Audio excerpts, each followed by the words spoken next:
The bad news, absolutely everything else. The Jazz broke away from Oklahoma City in the third quarter, thanks to the scoring of rookie star Donovan Mitchell and the playmaking of Rubio, to make a tightly wound game start unraveling. And when Utah began to push, cashing in on the open looks, their playmakers found in OKC's fractured defense while cranking up the defensive pressure on a team that's been perilously thin all along. The Thunder buckled, their execution getting lost in a haze of unchecked emotion and fugazi physicality in a circling the drain fourth quarter, during which they never seemed to mount a legitimate comeback threat. Utah busted the Thunder up, utterly and without remorse, with consecutive three-pointers by Mitchell and Ingles, leading both coaches to empty their benches, perhaps, given how chippy things had become by that point, a few minutes too late, and let the reserves finish off a 113-96 Jazz win. The Jazz now hold a commanding 3-1 lead in the best-of-7 series, and will look to finish off the reeling Thunder back in Oklahoma City in Game 5 on Wednesday night. Mitchell continued to look like anything but a rookie going through his first playoff series.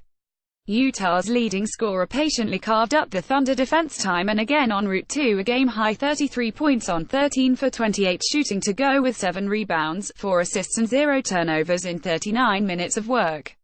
Again, rookie point guard, leading his team in minutes, using up a boatload of offensive possessions, and 0 turnovers. Pretty special. 20 of Mitchell's points came in the second half to help propel Utah to the dominating victory, and to put the Rookie of the Year hopeful into some away rarefied air as he continues the stellar start to his postseason career. After a chilly start to Game 4, Ingles rediscovered his shooting touch late in the second quarter and spent the rest of the game dropping bombs on Oklahoma City. The Aussie point forward finished with 20 points on 6 for 12 shooting, including a 5-for-11 mark from three-point range, to go with 4 assists, 3 rebounds, a block and a steal in 30 minutes.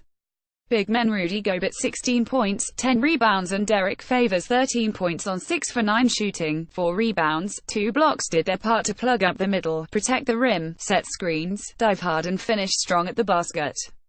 Rubio's shot-making didn't carry over, 13 points on 4 for 12 shooting, just 1 for 6 from three-point range, but he played a strong floor game, dishing 8 assists and grabbing 6 rebounds while teaming with Gobert to lead a defense that once again stifled the Thunder's attack.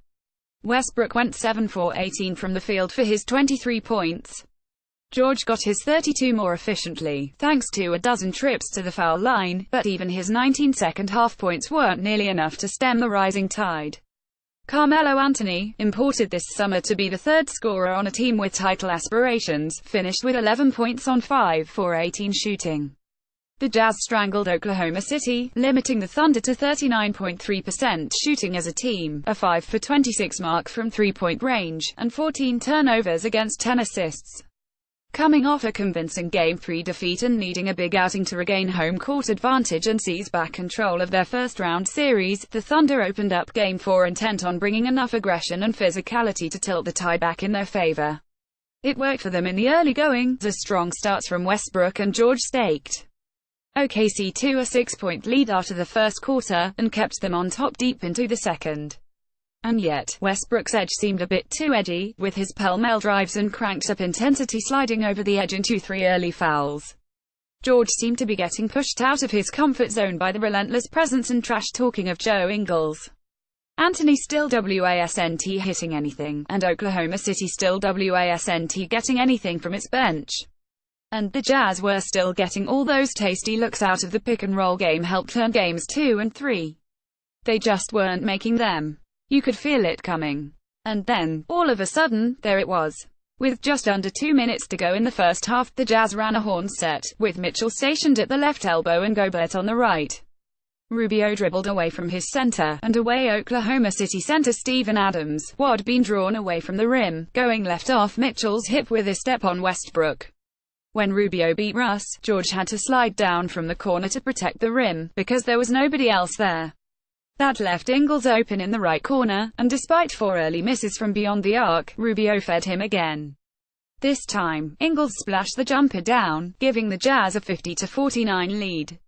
Seconds later, Rubio slid his feet and got position in front of a driving Westbrook drive, taking a charge that gave Russ his 4th personal foul, all of which Rubio had a hand in putting on Westbrook's ledger, with 1:36 to go in the half. Ingles would drill corner threes on the next two Jazz trips, sending the Salt Lake City crowd through the roof, before Mitchell drove for a layup in the closing seconds to give Utah a 58-52 lead entering halftime. To start the third quarter, OKC's Donovan juggled his defensive matchups, putting Westbrook on Ingles rather than Rubio, perhaps for fear of picking up a quick fifth foul, George on Mitchell, and Corey Brewer on Utah's Spanish point guard. Asked after the game about his evening defending Rubio, Westbrook shut down the line of questioning he invited with his post-game 3 comments: "It was not about me or him. Let's get past that. We're done with that." The shuffled assignments made no difference, though. The Jazz just kept getting everything they were looking for offensively to start the second half, stringing together bucket after bucket to inflate the lead and put the Thunder on the brink of a blowout. Jazz have scored on 11 straight possessions. David Locke at Lockett on Sports April 24, 2018. A Rubio to Gobert alley-oop dunk made it 67-52, capping a 20-3 run spanning the end of the second quarter and the start of the third. Oklahoma City briefly made a push, getting a couple of baskets from George and a Westbrook jumper to get back within 10 with just under 8 minutes to go in the third. They never got closer than that, though, as Utah held them to 4 for 12 shooting over the final 8 minutes of the quarter to push the lead back to 17, entering a fourth quarter that was more notable for its extracurricular activities than for sparkling gameplay. With so much at stake as the Jazz played to put the Thunder on the brink of elimination and Oklahoma City fought to get back to all square, the intensity was at a fever pitch from the early going. The refs handed out 4 technicals before halftime, when the game was still in the balance. Things got dicier late, with the Jazz looking to protect a big lead and the Thunder looking to vent their frustration at the run of play running away from them. First, Thunder reserve Raymond Felton took a swipe at Gobert, leading to a skirmish that escalated a bit when Westbrook, who wasn't in the game at that point, slid over to get in the French center's face over the matter. A scant 2.5 minutes after Felton and Gobert got their double technicals, the two teams tangled again after Westbrook wrapped up Jay Crowder to keep him from running out on the fast break. The former Celtic and Cavalier took exception to that, and he let Westbrook, Anthony and an on-rushing Adams know about it. The problem: he communicated it to Adams by elbowing him in the face. Inadvertent though the shot may have been, it still got Crowder the gate, earning him an ejection with 5.5 minutes left in the game. He finished with 6 points, 7 rebounds, 3 assists and 3 steals in 28 minutes off Utah's bench, teaming with swingman Royce O'Neal 10 points, 9 rebounds to give the Jazz second unit a two-way spark. The Thunder, for all their star power, bluster, sound and lost their spark in Utah. All along, Oklahoma City's been maddeningly inconsistent, capable of wiping the floor with title contenders one night and looking the next like they had no idea how to play together. For the last week, they've skewed toward the latter.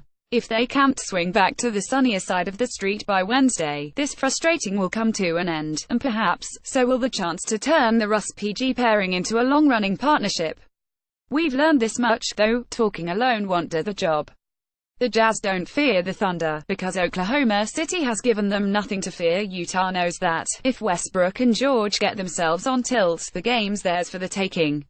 If they want to save the Thunder are going to have to do the work. And they're running out of time. More NBA coverage. Dan Devine is a writer and editor for Yahoo Sports. Have a tip? Email him at devine@oath.com or follow him on Twitter. Follow at YourManDevine. More from Yahoo Sports. 49ers will cut star if domestic violence charges are true. Kevin Isle. Mia gets his dream fight. 2 decades too late. Taco Joint says it was too busy to serve Giannis Gronkowski out of Kentucky Derby due to infection.